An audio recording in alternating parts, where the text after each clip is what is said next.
Happy Tuesday, everyone.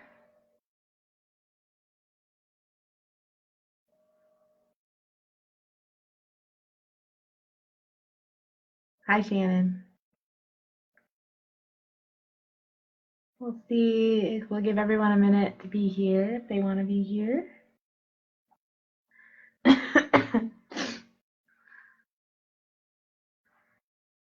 As you guys start coming in, just give me a quick hello. That'd be great.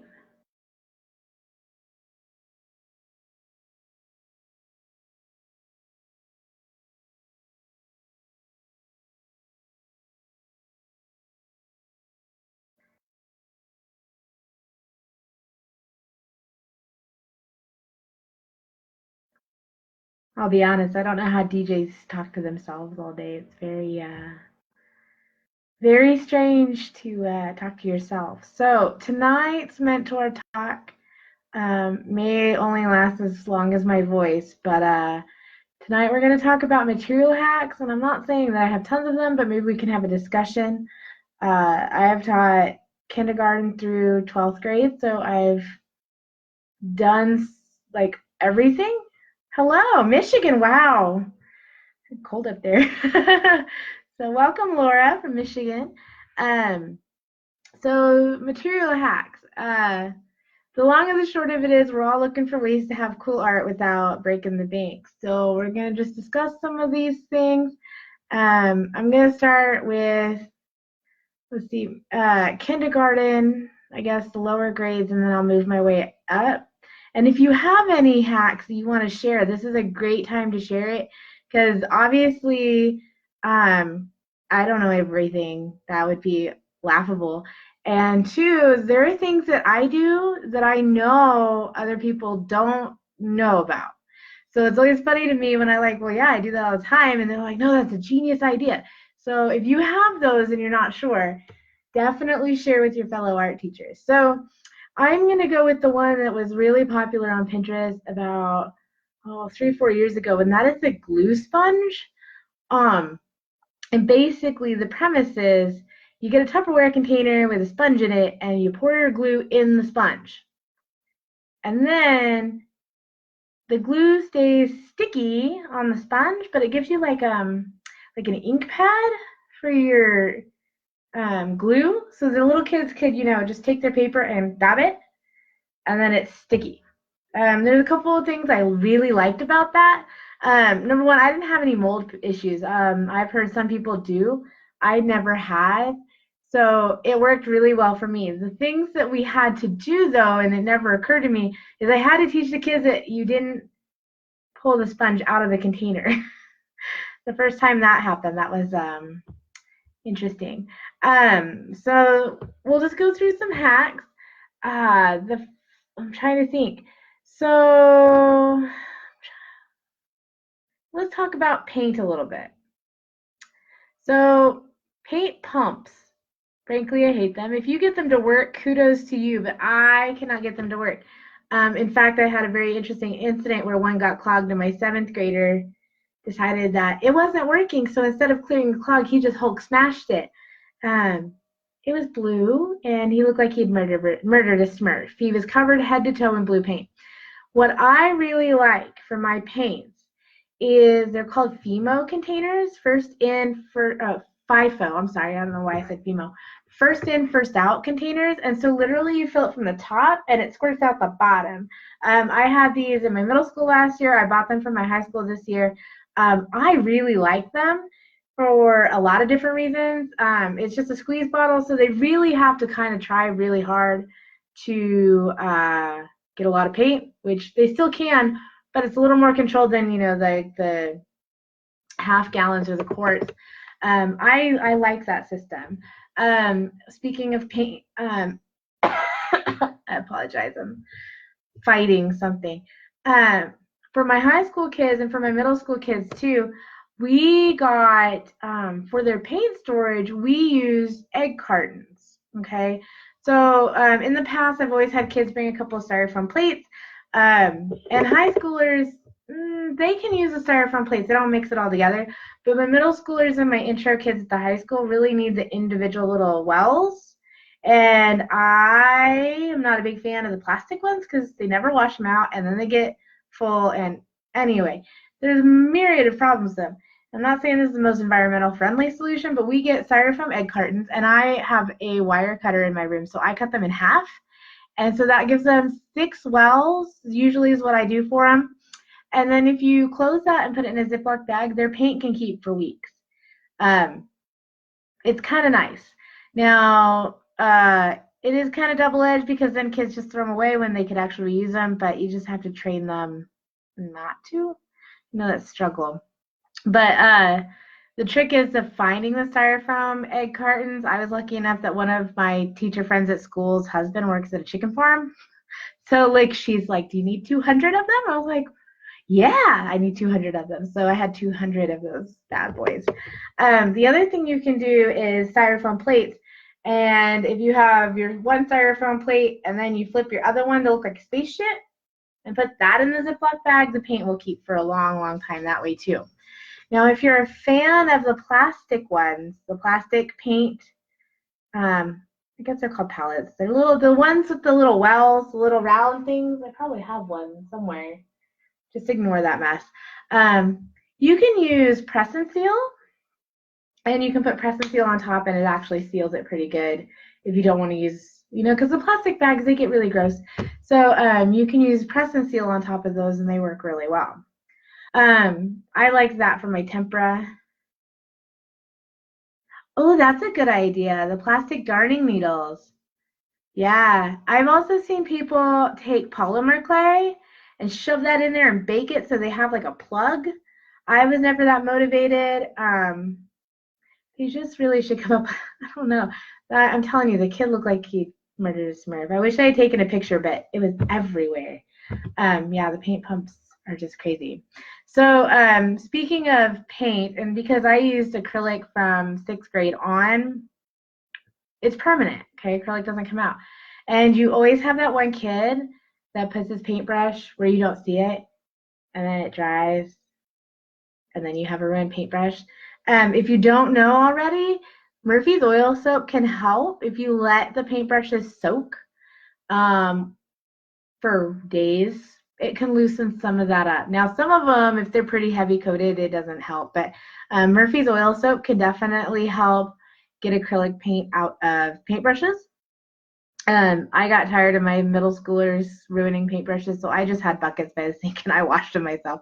It was a lot less stressful for me to do that than continuously finding trashed paintbrushes. So the other hacks I have, let's see, I'm trying to think.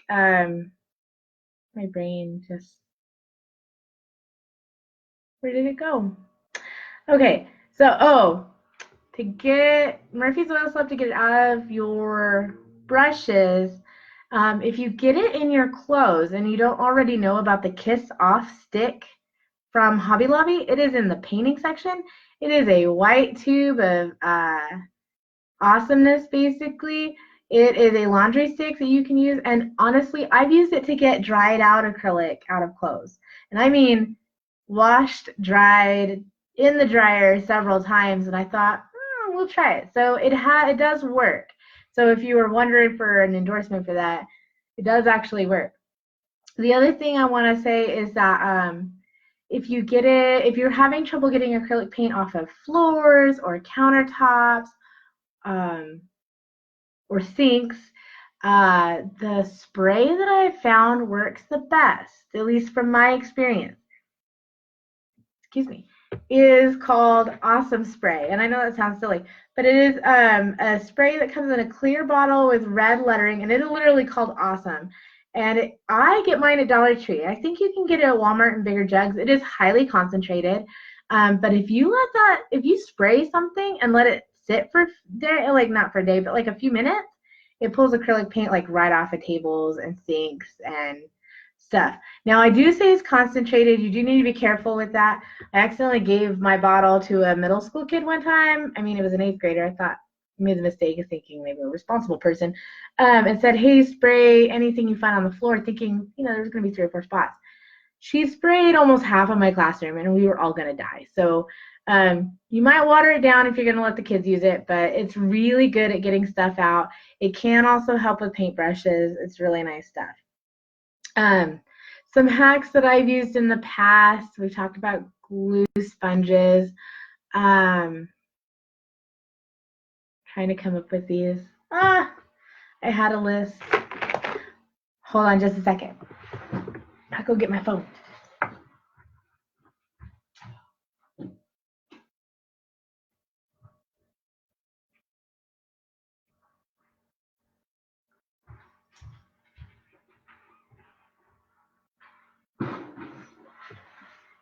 And of course, you know, if you go to Pinterest and Google art hacks, you find them everywhere. But let's talk about making supplies. Okay.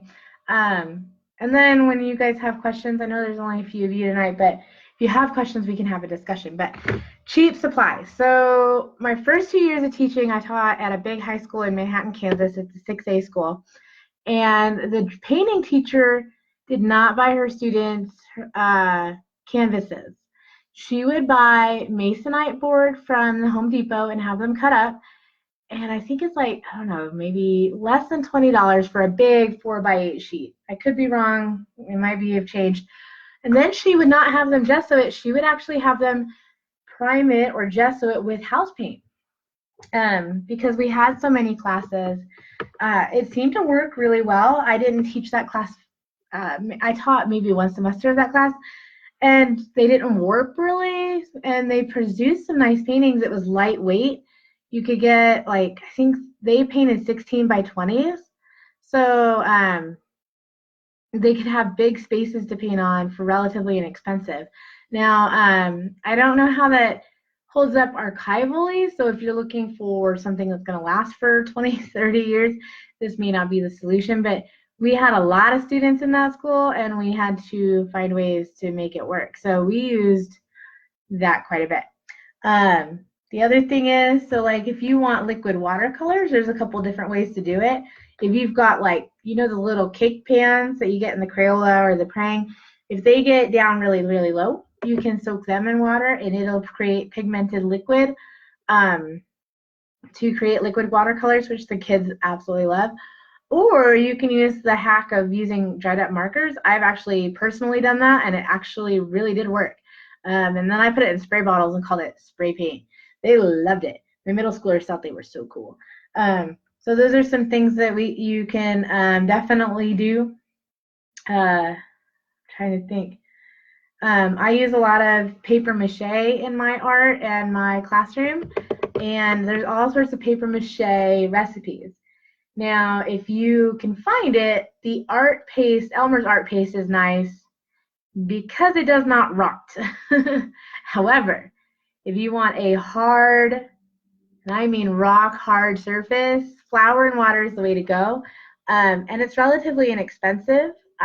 You can find newspaper recycling bins all over, so that's free. And the flour and water is pretty inexpensive. And I usually mix it up as if it's pancake batter, which really freaks the kids out. And then I use that for their paper mache paste. I don't add any glue. As long as it dries completely and you seal it with like gesso or acrylic, it's fine. I use it in my own artwork. It makes a nice thick covering. So I don't spend money on putting glue in that. So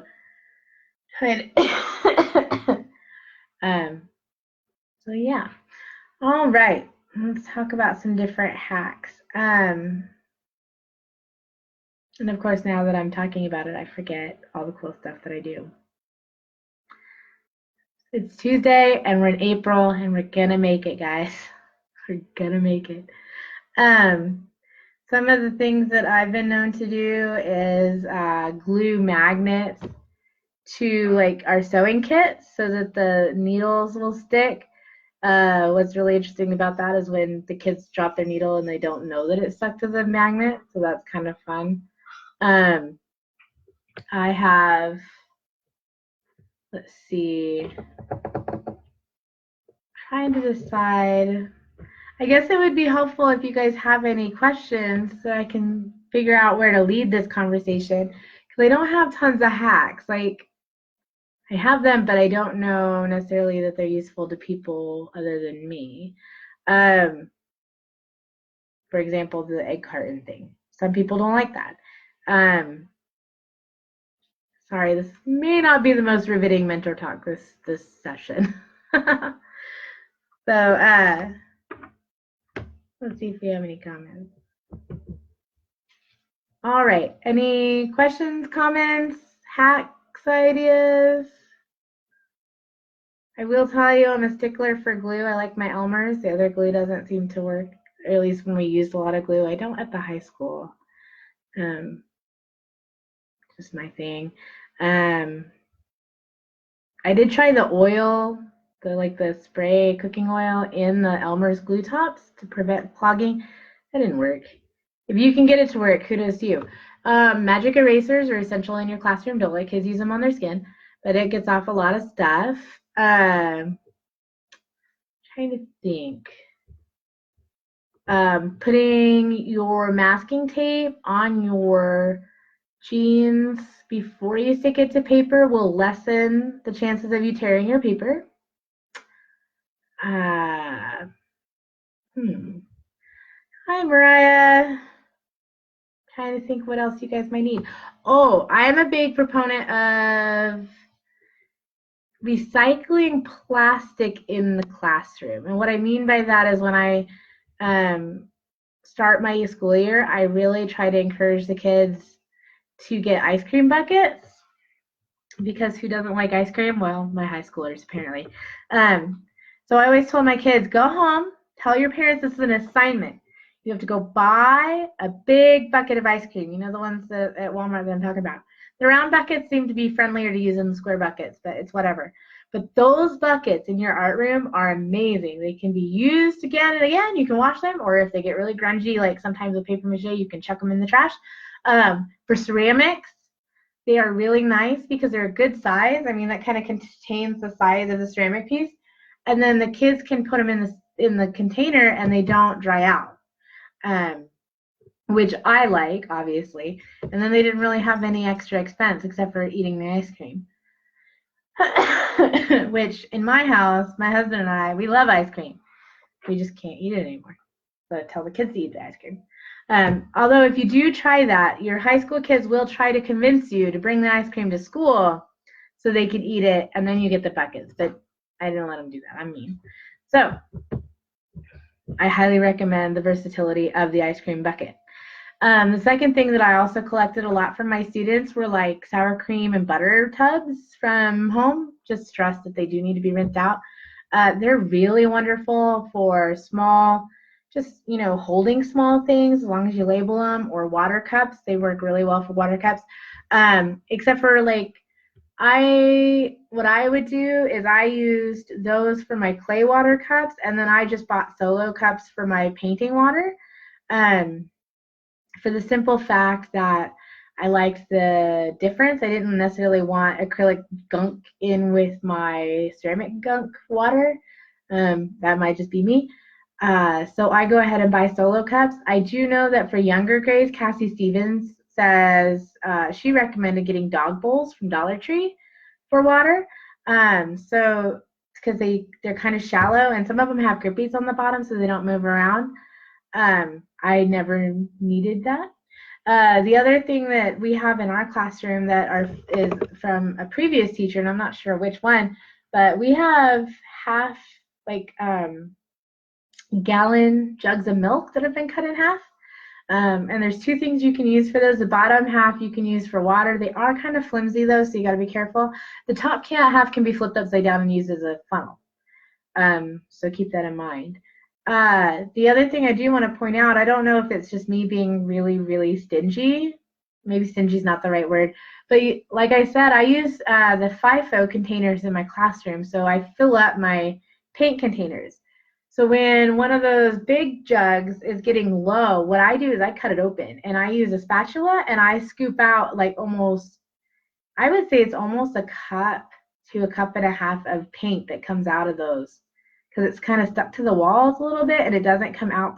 So I I'm that guy. I cut them open and I scoop out the rest of the paint. Makes a huge mess. So I have spatulas in my classroom for that. That sounds like a crazy person when I say it out loud, but you know, you do what you do. So, oh, here's a ceramics hack. If you add a little bit of vinegar to your slip, not only does it prevent it from getting too funky, but it actually helps it stick. There's science involved that I don't know. Also, if you break greenware, you can use straight vinegar and it helps join it really, really nicely. I've used straight vinegar on several pieces that kids broke as greenware. I'm not talking leather hard, I'm talking super dry greenware, and it is stuck and they were able to finish. So those are a few of my hacks. If you didn't know, you can also reconstitute glaze. You can add water to it. If it does crackle after that point, you can add gum arabic or contact your friendly local ceramics expert, Natalie, or Brackers, or Evans, and they can help you out with that. So glaze is never completely toast. Another thing that I've seen that I actually want to try is all those little pieces of glaze at the bottom. If they're all the same firing temperature, and it's an experimental piece, not something you probably want to eat out of, you can sprinkle that stuff into other pieces and fire it and see what happens. Kind of fun. The people on the Facebook group that I follow for Amico, they do it and they get really beautiful results. I mean, it's accidental, it's unplanned, but it's kind of fun. Excuse me. So those are a few of my hacks. If you have any questions or have hacks of your own, I'd love to hear them. If you've got a specific thing that you're struggling with, I would be more than happy to help. Hi, Linda. Or at least find someone who can help. So there you go. And, oh, when I taught little kids, I actually trained them to wipe down their own tables. They each had a spray bottle for their table and a wash rag, and they were allowed, and of course you have to train them to only be allowed to squirt your table once, because otherwise they'll squirt the whole thing. But all of my kids at my elementary school were trained to squirt their table once and wipe it down with a wash rag. Now, I'm not saying it was clean, but at least it got them into the mindset that they had to clean up after themselves.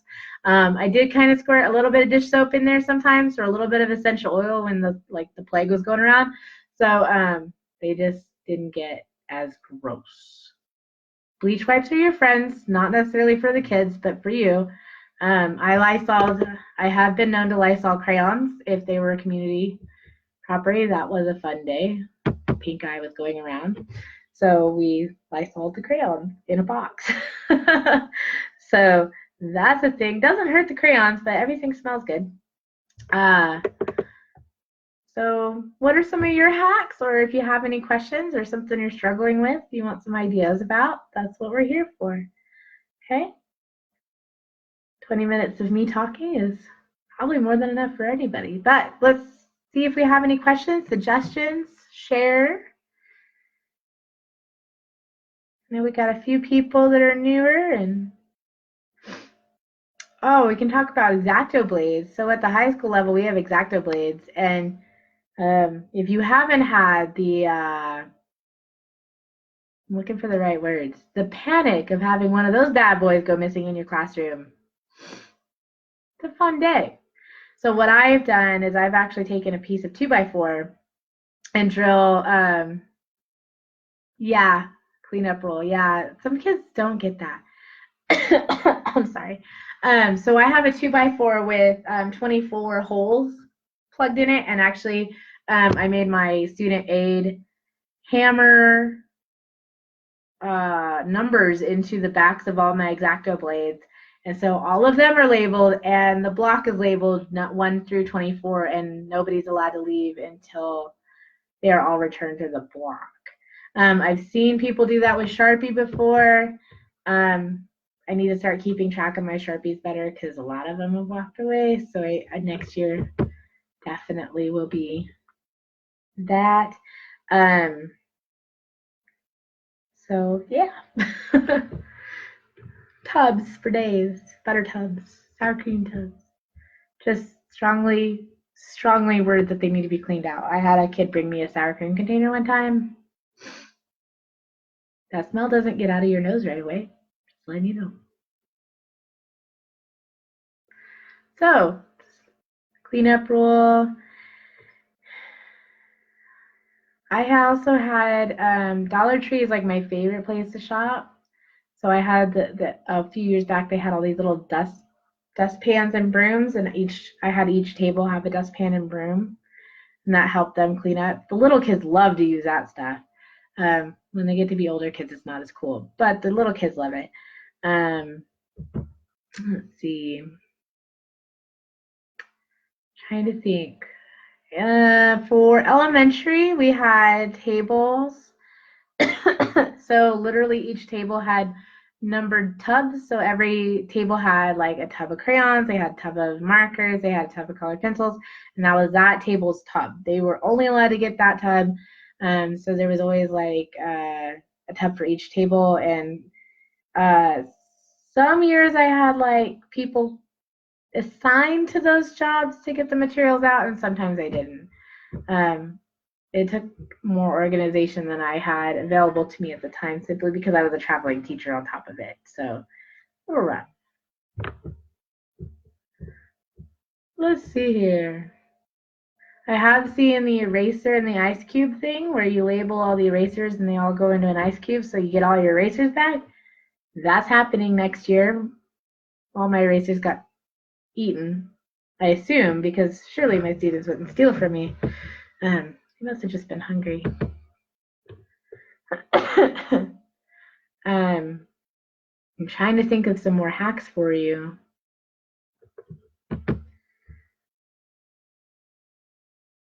Pringles tubes are good for rulers. Rinse them out real good if you eat Pringles. Oh, the cheap plastic tablecloths from Dollar Tree work really well for bulletin board backgrounds. And they're cheap because they're from Dollar Tree.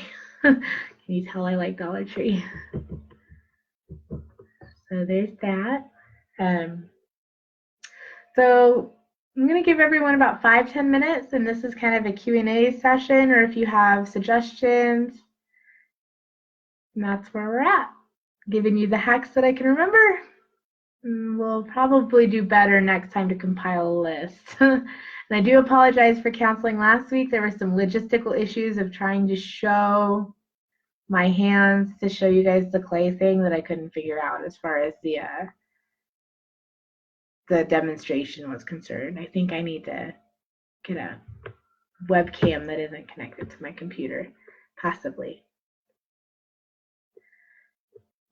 So if you're here and you have questions, feel free. Or if you have some to share, and as we've got some veteran teachers and retired teachers in our midst here that can share some valuable material or organizational hacks, I know you're out there.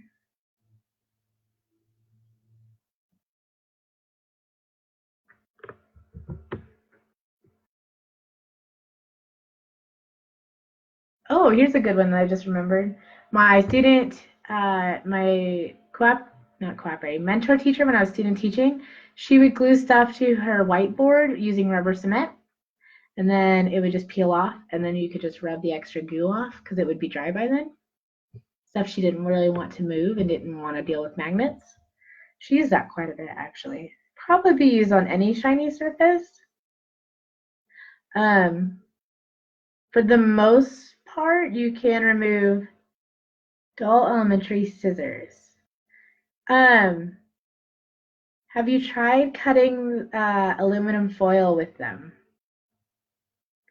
That would be my first suggestion, is try cutting aluminum foil with them. That's how I was always taught to sharpen scissors. And if that doesn't work, it might be time to get new scissors. I have also heard cutting sandpaper, but I don't know how that's helpful, to be honest.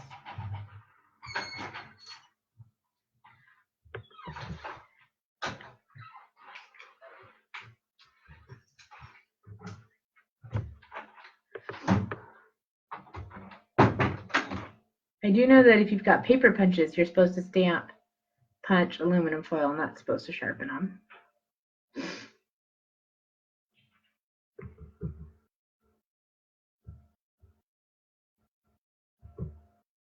Now's a really great time to go to Dollar Tree if you want those short, stubby plastic cups. They come 3 to a pack. They're really great for like colored pencils, markers, things like that. I just bought some last week for my classroom. Red, white, and blue. At least that's what was available. They also have lots of tubs. I tell you, I should probably buy stock in Dollar Tree with as much stuff as I buy there. They also have foam core that's 20 by 30 for $1. We don't have a lot of options where I live, so it's Dollar Tree or Walmart.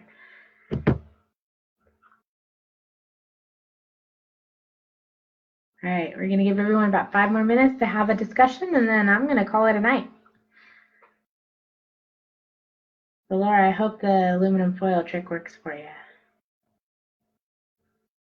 I do know that if you want to sharpen your guillotine cutter, I sweet talked the shop teacher into like giving mine a rehab, and he was able to sharpen my blade, and it was awesome.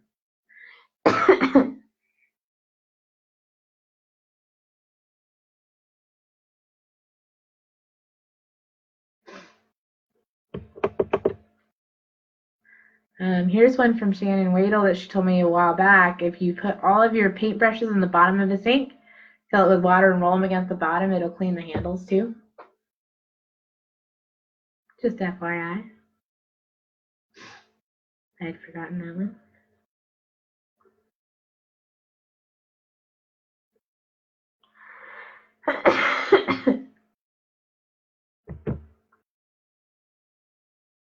Got 4 people watching and no questions.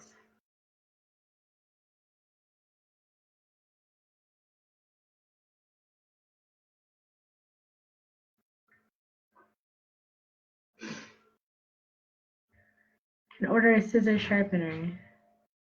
I've tried those. I didn't have luck with them, so I hope you guys have better luck. Hello, Danielle.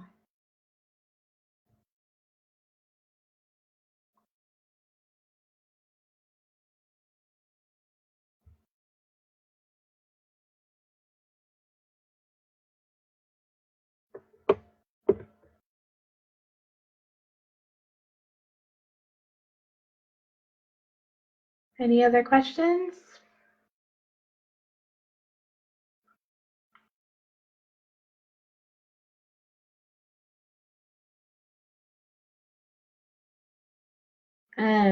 One thing that I've done in the past is the white erasers, you know, the really big ones. I've cut those up so that the kids don't take the whole big eraser all at once. Dollar Tree used to sell they were the nice white erasers, and I'd cut them up into 3s and 4s. Save me a little money, and then it would, my erasers would not disappear quite as quickly. Linda's had luck with the scissor thing. Maybe I just didn't know how to use it. I found them in my old classroom. So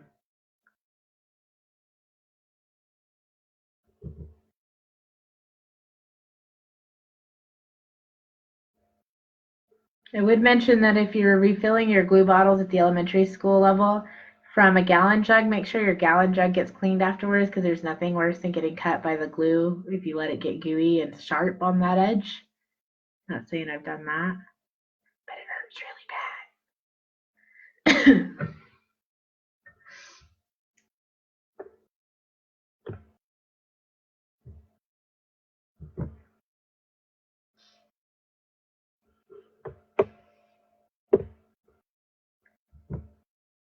Trying to think of any hacks. If you are restricted in your clay and you can't glaze, if you use tempera and then spray it with a clear coat of acrylic, it looks shiny. Not food safe, but it's pretty. Same with watercolor and colored pencil. You can color pencil on top of ceramics. Kind of an interesting look. All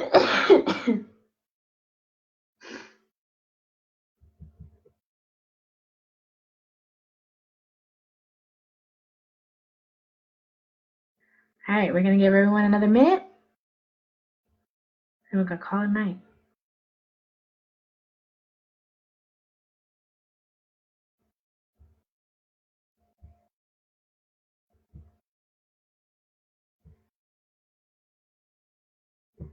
I would like to remind everyone that summer camp registration is open. It will be in Wichita.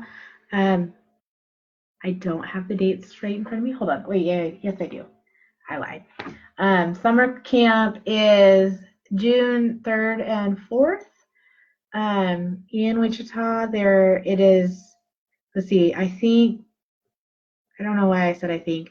There is going to be a wheel workshop and a plein air pastel drawing workshop with Lynn and Martha.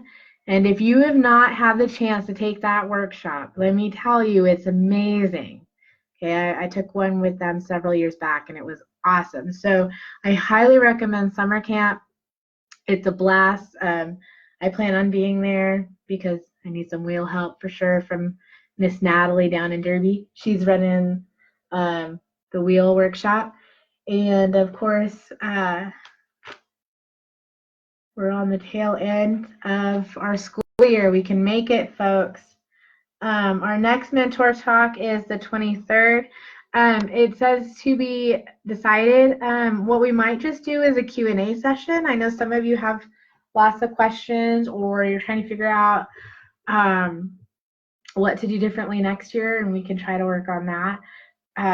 This is a great time to start evaluating and be like, yeah, that didn't work. We should not do that again.